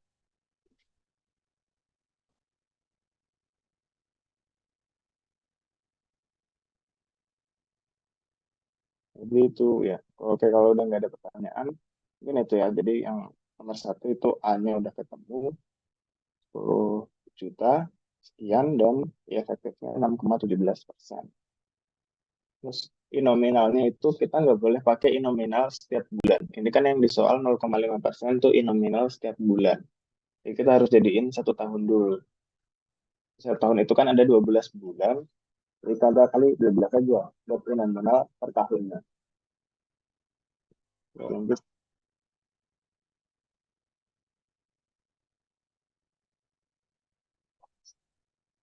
Oke, kita mungkin lanjut aja ke nomor 2. Kalau tes ganjil 2022-2023. Pendapatan sebuah pabrik minyak atsiri pada tahun pertama adalah 36.400.000 rupiah. Di tahun-tahun berikutnya pendapatan tersebut turun secara bertahap sebesar 1.400.000 rupiah setiap tahunnya. Pabrik tersebut dibangun dengan investasi sebesar 224 juta rupiah. Umur ekonomis pabrik 15 tahun dan tidak ada nilai sisa. Jika suku bunga bank 6% per tahun, bunga berbunga atau compounded interest. Seperti yang aku bilang, kalau semua soal ekotek itu pakai bunga berbunga atau compounded interest. Jadi nggak pakai yang simple interest. Oke, hitunglah nilai bersih sekarang. Ini ada keterangan nilai sekarang bersih. Berarti itu adalah apa tadi PW, present worth. Present itu sekarang. pengoperasian pabrik tersebut. Catatan, angka pengeluaran investasi dilakukan pada awal tahun pertama dan pendapatan diterima pada setiap akhir tahun selama umur ekonomis pabrik. Oke, umur ekonomisnya 15 tahun, berarti M-nya itu 15. Oke, pertama itu kita buat cash flow diagram. Cash flow diagram. Oke, cash flow diagram. Nah, karena ini dia per tahun, berarti kita tulis saja keterangannya di cash flow-nya itu tiap tahun, terus dalam jutaan rupiah aja. Karena dia kita eh, nggak nulis nolnya itu kebanyakan. Juta rupiah.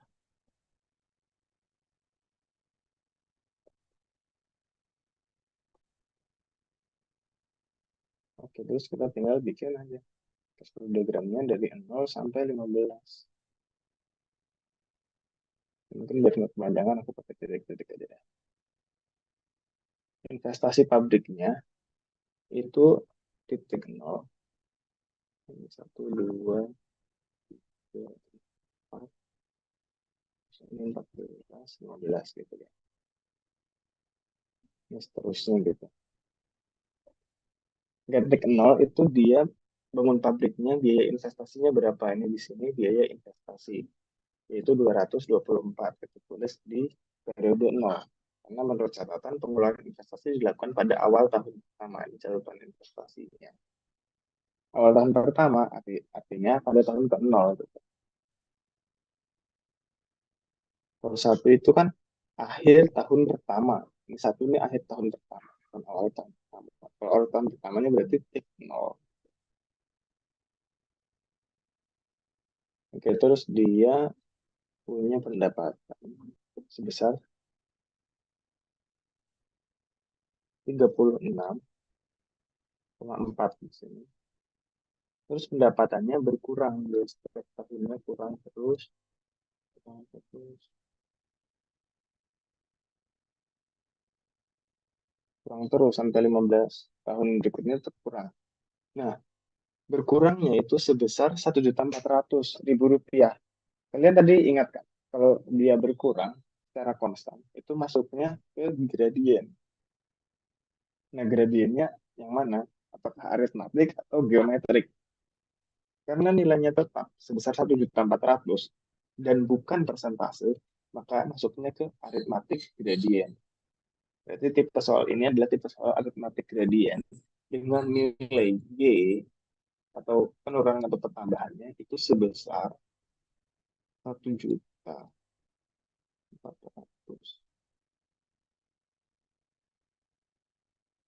1,4 juta. Itu penurunan setiap tahunnya. Udah berarti kita di sini dia kan 36,4 dikurangi dengan I kan di sini.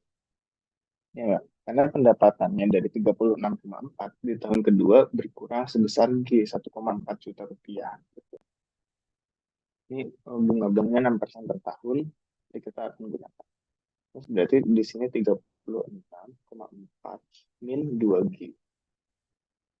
Di sini 36,4 min 3G. Dan seterusnya, ini 36,4 min 14G, 13G.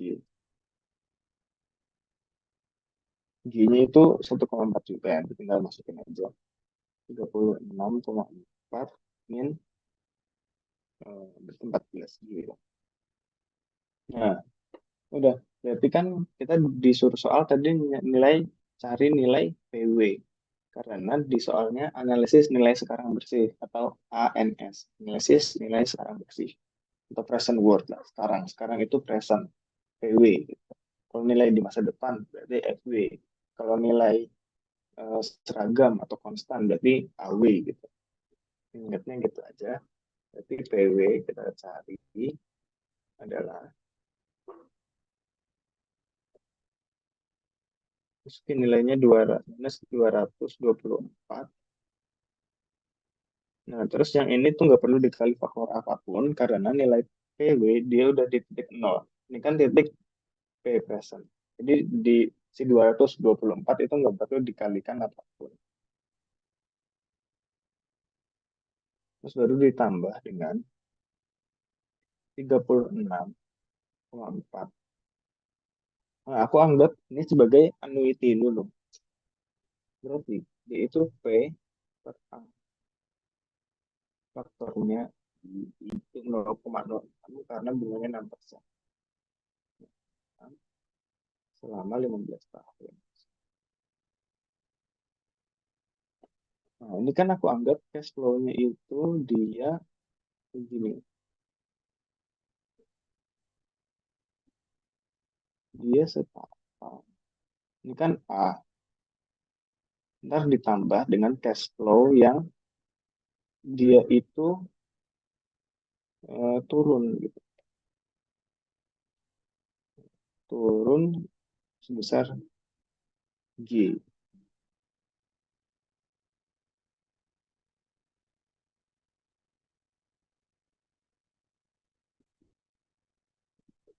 Min G.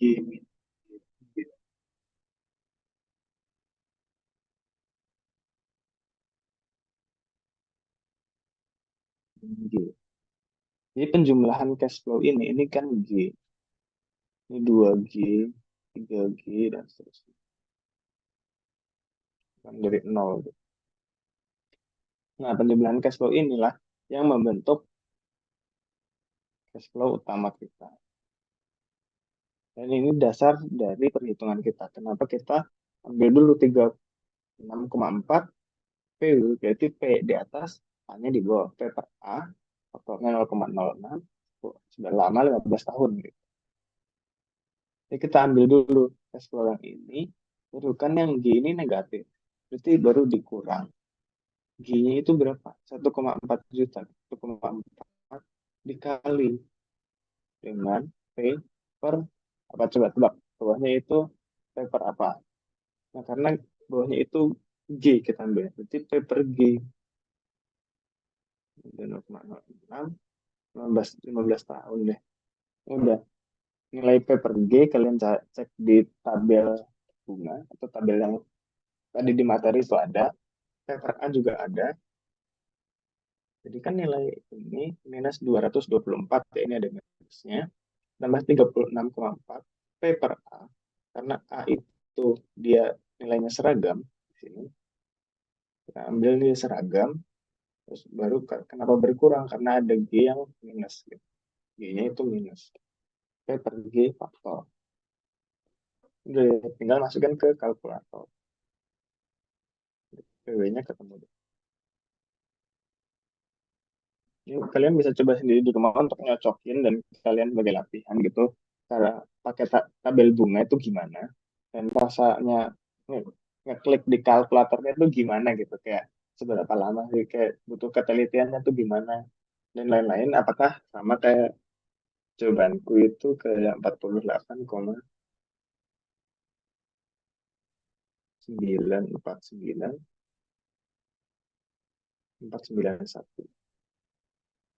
Ini juta rupiah. Karena kita asumsinya tadi dalam juta rupiah. Rupiah. Udah. A per G itu tinggal pakai faktor bunga. Dari nomor dua itu ini aja caranya. Mungkin ada yang ingin ditanyakan. Kalau ada yang belum jelas boleh aja ditanya.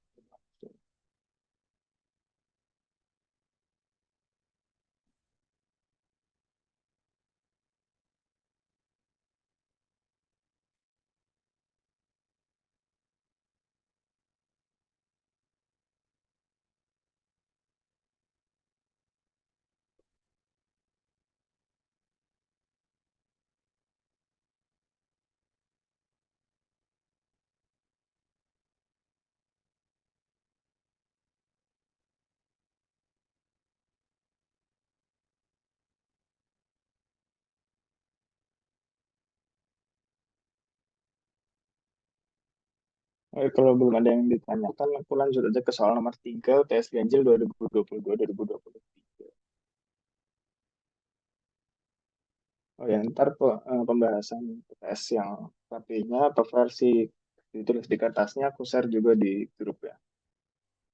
Ini coret-coretan di PPT-nya juga aku share nanti di grup.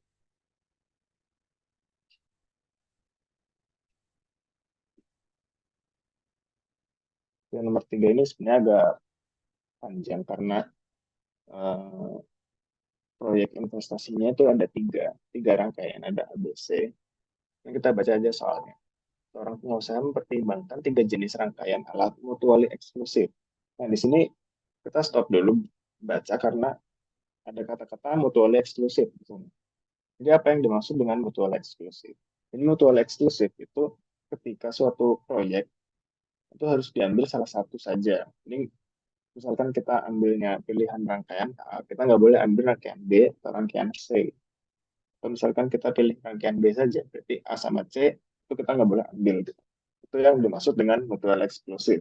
Jadi hanya bisa memilih salah satu dari proyek investasi tersebut. Oke, untuk meningkatkan produktivitas pabriknya. Ketiga rangkaian alat tersebut masing-masing mempunyai spesifikasi seperti ditunjukkan pada tabel berikut. Dengan MAR atau minimum attractive rate of return, 7% per tahun, tentukan rangkaian alat mana yang sebaiknya dipilih. Gunakan metode analisis nilai sekarang. Nah, analisis nilai sekarang. Ini sekarang kan present world. Ya udah berarti ini PW. Ini juga ada di keterangan present world analysis atau PW.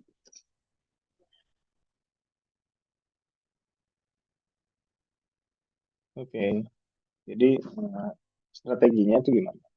Kira KMA itu ada harga terpasang atau biaya investasinya 2,8 kali 10 pangkat 9. Pendapatan per tahunnya 1,06 kali 10 pangkat 9. Nilai sisanya itu 100 juta rupiah dan nilai ekonomisnya 12 tahun.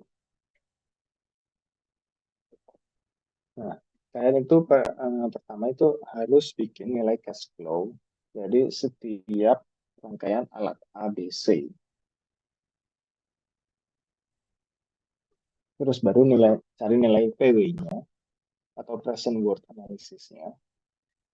Terus kalau PW-nya udah ketemu, kalian bandingkan antar analisis. Mana yang paling besar gitu, atau paling menguntungkan untuk kita gunakan. Tapi itu yang dipilih.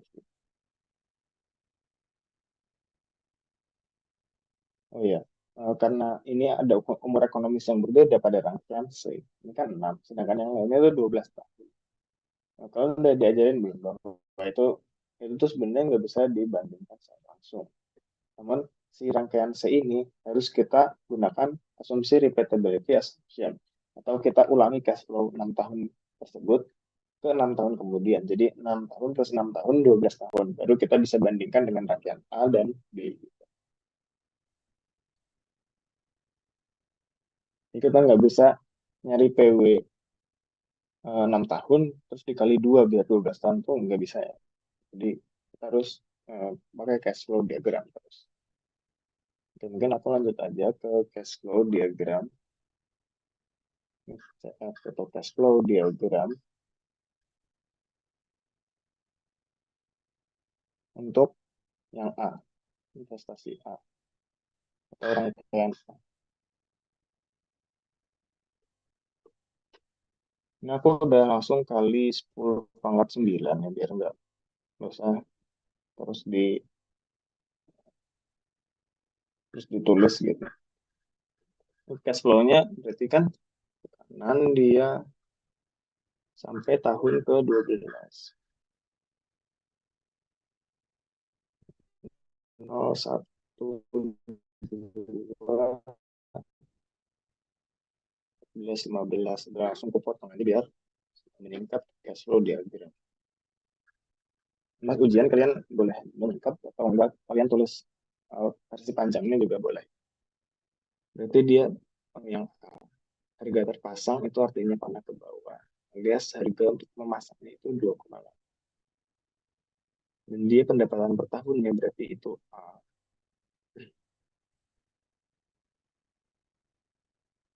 sebesar 1,06. 1,06. Ini untuk A. Dan nilai sisa atau salvage value itu 100 juta atau 0,1 berarti. 1. Oke, terus nilai PW-nya berarti berapa? Nah, berarti kan ini ada minus 2,8. Minus 2,8 nggak perlu dikali faktor apapun. Karena 2,8 udah dinilai pesan. Terus baru kita tambahkan dengan pendapatannya 1,06 dikali dengan P atasnya per 1,06 tuh A, annuity. Terus I-nya masukin, I-nya itu karena kita nggak ada I, itu pakai MAR 7% atau 0,07 persen itu sebagai I. Terus kita masukin N-nya, N-nya itu selama 15 tahun. Selama 15 tahun. Mohon maaf, ini 12 tahun.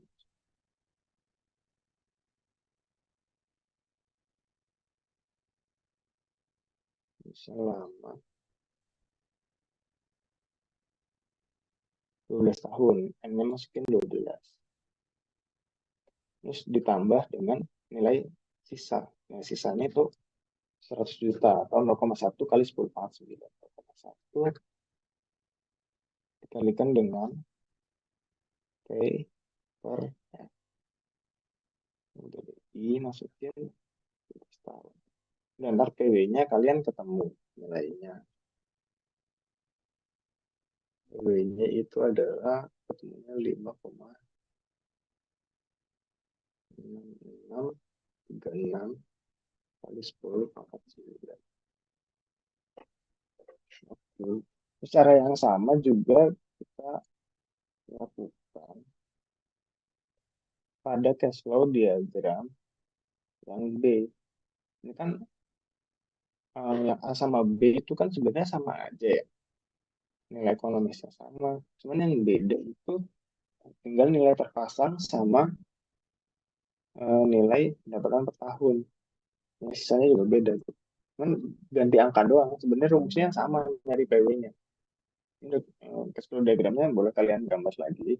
Atau kalian kalau mau langsung aja juga boleh.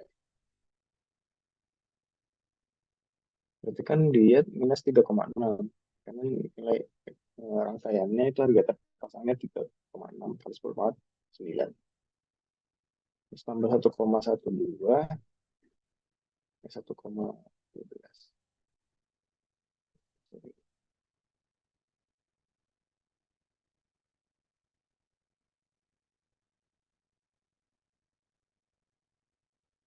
12 dikali P per A faktor.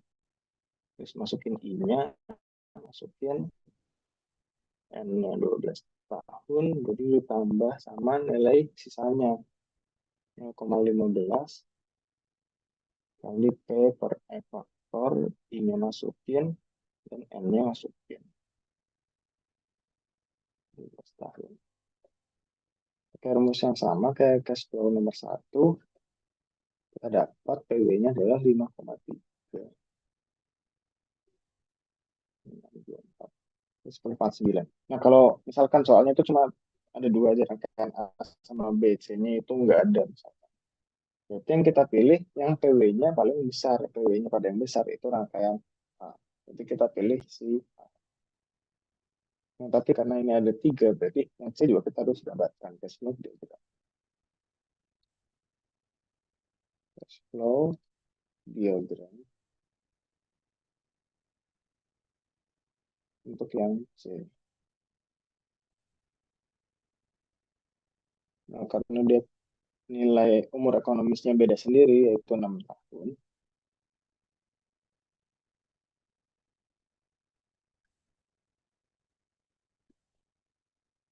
Maka kita pakai asumsi repeatability assumption. Kita ulang cash flow-nya. Jadi 0, 1, 0, 1. satu terus dan seterusnya sampai 4, 5. Kan di sini 4, 5, 6, 7, dan seterusnya sampai 11, 12.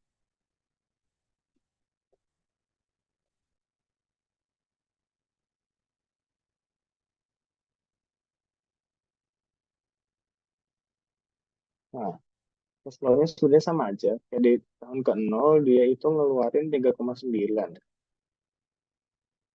Nah, terus annuity-nya dia punya keuntungan sebesar 1,4. Bikin bikin 1,4 sebagai annuity. Terus, eh, nah sebenarnya kan dia berhenti di tahun ke-6. Nah, gimana caranya kita bisa panjangin ke tahun 12? Itu kita ulangi cash flow-nya. Dari tahun ke-6 itu kan dia ada nilai sisa. Nilai sisanya itu sebesar 0,15. Nah, di 6 itu kita ulangi lagi, dia ngeluarin 3,9. Nah, di sini ada 0,15. Ini apa? Nggak rapi. Ntar versi rapinya aku share di grup, yaitu catatanku yang di kertas. Nah, gini dia cash flow diagramnya. Nah, PW-nya gimana? Ini PW-nya ya udah total dari seluruh cash flow diagramnya. Minus 3,9. Terus kita tambah 1,4. Ini kan sebagai annuity, berarti P per A faktor, masukin I-nya, masukin N-nya, 12 tahun. Terus kita tambah 0,15 dikurangi 3,9. Ini untuk cash flow tahun ke-6. Nah, ini kita anggap sebagai nilai future. Berarti faktornya P per F faktor. Nah, ini I-nya sebesar Mars 7%. Dan N-nya sebesar dari 6 bawa ke 0. Berarti 6 kurangi 0 selama 6 tahun. Terus baru terakhir ditambah cash flow yang terakhir 0,15 dikalikan P per F. Faktornya itu I dan N-nya itu 12 tahun. Benar hasilnya, kalian ketemu pakai kalkulator. Gitu. Mungkin ada yang ingin ditanyakan dulu untuk soal nomor 3. Lihat, ini tuh hasilnya PW yang C itu paling kecil dia 4,7. 4,7 sekian kali 10 pangkat 9. Berarti yang sebaiknya dipilih, mana yang sebaiknya dipilih kan soalnya gitu, mana yang sebaiknya dipilih, berarti yang PW-nya paling besar. Berarti investasi yang A. Gitu. Ini yang C, sorry banget cash flow diagramnya udah berantakan. Ini itu ya, di tahun ke-6 itu dia punya nilai sisa 0,15. Cuman kita ulangi lagi dia ke depan. Makanya dia ada minus 3,9. Terus ke depan sampai 12. Karena 6 tambah 6, 12. Terus ke atas ada 0,15 lagi. Jadi 0,15, 0,15, 2,9, 3,9. Terus annuity-nya setara. Gitu.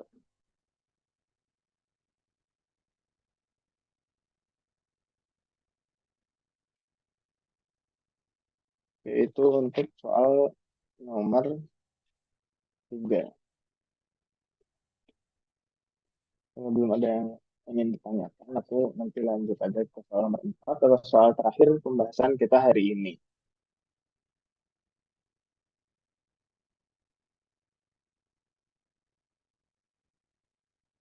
Ini soal keempat.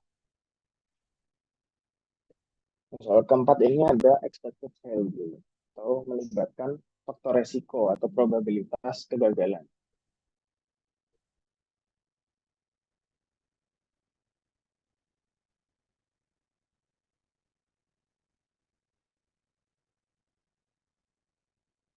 Dan cash flow diagramnya juga digambarkan 3 kali karena Dia ada tiga alternatif investasi. Kita langsung baca aja soalnya. Terdapat tiga alternatif sistem pengendali suhu reaktor untuk menjaga stabilitas suhu sebuah reaksi eksotermis. Model investasi dan probabilitas terjadinya kegagalan atau gangguan suhu untuk ketiga alternatif ditunjukkan pada tabel berikut. Alternatif X dengan model investasi 126 juta rupiah mempunyai probabilitas kegagalan sebesar 0,4 atau 40%.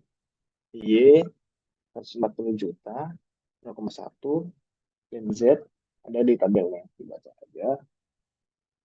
Terus jika terjadi gangguan pada reaktor akan mengakibatkan kerugian sebesar 112 juta rupiah dengan probabilitas 0,6 dan 168 juta rupiah dengan probabilitas 0,4. Masing-masing alternatif memiliki umur ekonomis 8 tahun. Umur ekonomis berarti N periodenya dengan nilai sisa sebesar 10% dari modal investasi. Berarti nilai sisa. Berarti panah ke atas yang terakhir, nilai salvage value-nya 10% dari investasi. MAR ditentukan 8% per tahun. Dan biaya perawatan sistem per tahun masing-masing 9% dari modal investasinya. Berarti butuh perawatan sebesar 9% ini. Maka alternatif manakah yang terbaik berdasarkan ekspektasi dari biaya tahunan?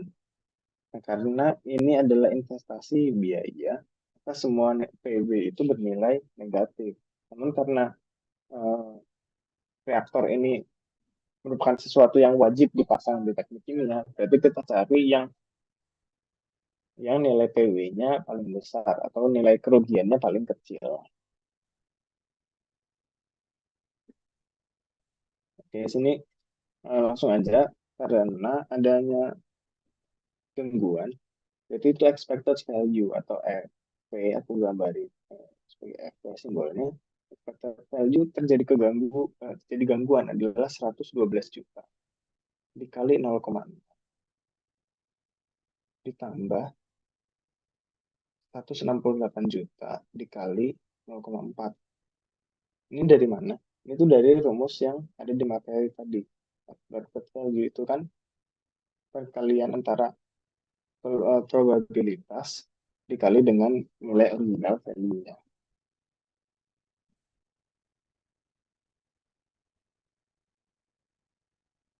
Jadi expected value-nya kalau dari kalkulator itu sebesar 134 juta rupiah.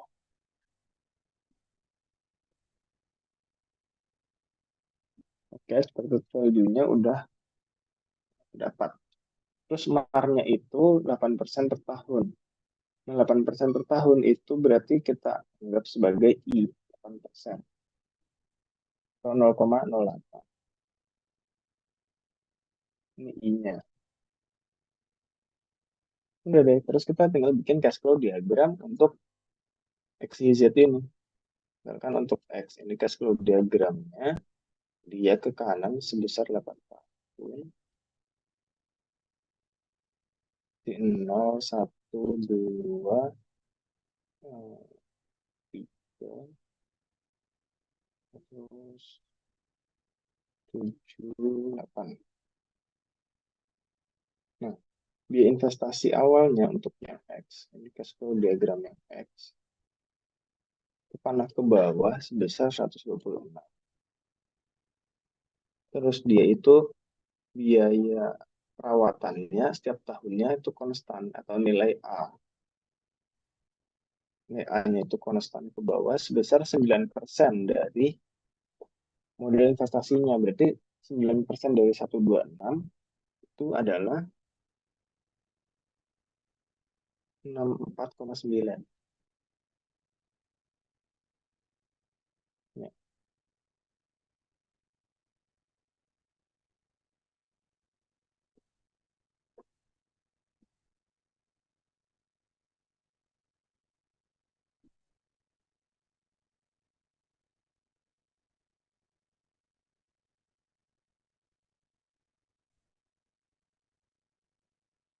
Ya, benar-benar.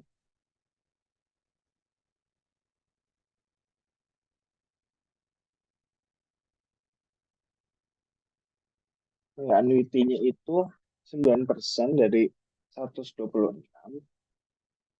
Tapi jangan lupa untuk ditambahkan dengan probabilitas terjadinya kegagalan. Probabilitas terjadi kegagalan itu kan untuk investasi X itu 0,4 dikali dengan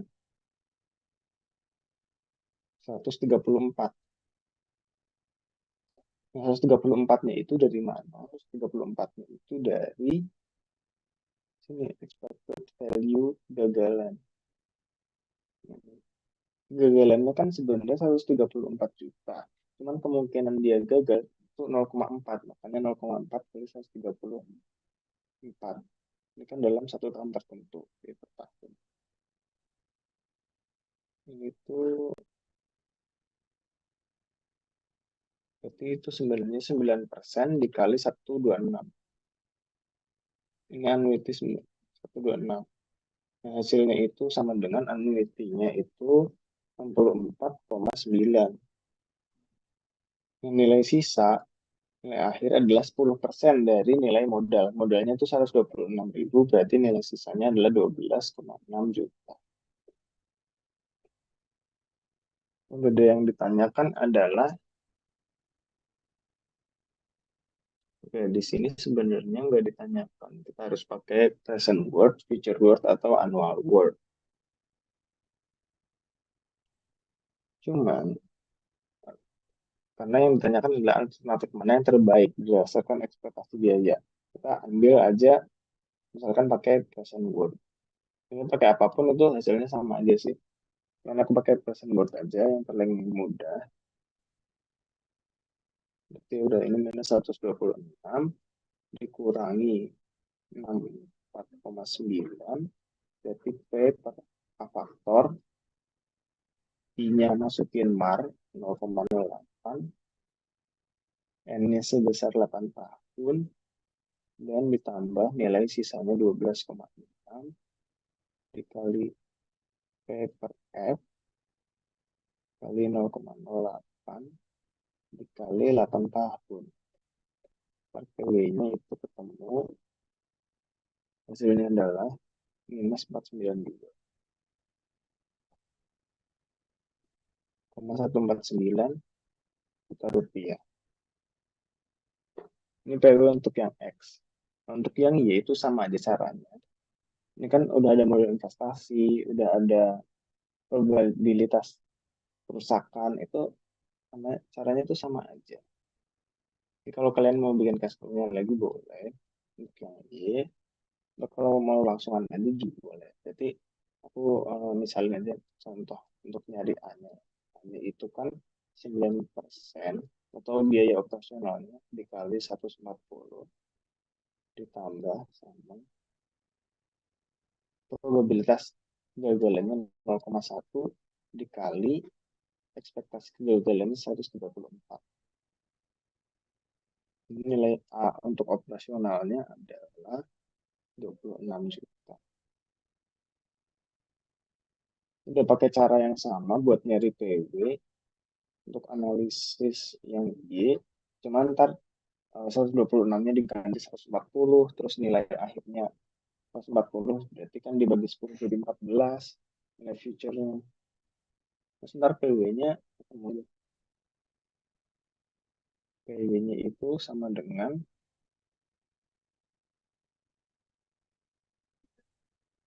minus 281, 81,848. Nah, untuk yang Z, juga sama Z, berarti A-nya berapa? A-nya berarti kan 9% kali 224. 9% dari mana? Karena perawatan sistem per tahun 9% dari modal investasinya. Modal investasi 224 berarti kali 9 ditambah dengan kemungkinan dia gagal 0,01 dikali expected value-nya 134. Ntar A-nya ketemu. Kalau A-nya ketemu, baru kalian pakai rumus yang sama kayak nyari yang PWX. Cuman minus 126 tadi diganti dengan 224 karena modal investasinya dia kan 226, NZ 224 dikurangi A-nya itu yang tadi pakai rumus tadi gimana ketemunya berapa, itu aku ketemunya 21,5 A untuk yang Z. Terus paper A ini dari tabel bunga, kalian bisa lihat di PPT ku sebelumnya tadi, tabel bunga ditambah dengan 12,6, ini kan 10% dari 126. 126 itu ada di sini. Masing-masing nilai sisa itu 10%. Di sini 10%. Jadi 10%-nya dari 224 atau 22,4. Ganti 22,4. Ntar PW-nya ketemu. Nilainya adalah minus 335 juta rupiah.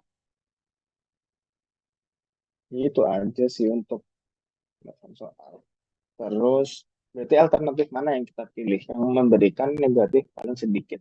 Ini negatifnya sebesar 149. Ini aku kotak aja. 492, yang Y itu 281, dan yang Z 335. Maka yang kita pilih adalah yang Y. Karena dia memberikan kerugian paling sedikit. Gitu untuk pemilihan alternatif investasi. Oke, mungkin udah dari aku sekian aja. Apakah dari teman-teman ada yang ingin ditanyakan? Ini kita juga udah pas jam 17.40. Kalau ada yang ingin ditanyakan, boleh tanya langsung di sini. Atau boleh aja nanti chat aja aku secara PC atau di grup PA juga boleh. Terus aku juga punya sedikit materi tambahan. Misalkan kalian udah diajarkan nanti atau pas setelah UTS, itu adalah materi payback period. Ini ada contoh-contohnya, bisa kalian baca kalau kalian tertarik. Terus juga ada soal pembahasan UTS genap 2022-2023 nomor 1 sampai 4. Terus juga aku buat soal sendiri tentang penerapan dalam kehidupan. Mungkin sekian dari aku. Kalau nggak ada pertanyaan, terima kasih teman-teman yang udah hadir dalam tutor Ekotek Amin 1. Mohon maaf juga kalau aku ada kekurangan dalam mengajar tutor kali ini. Ini sekian aja dari aku. Udah boleh leave Zoom ya. Terima kasih teman-teman.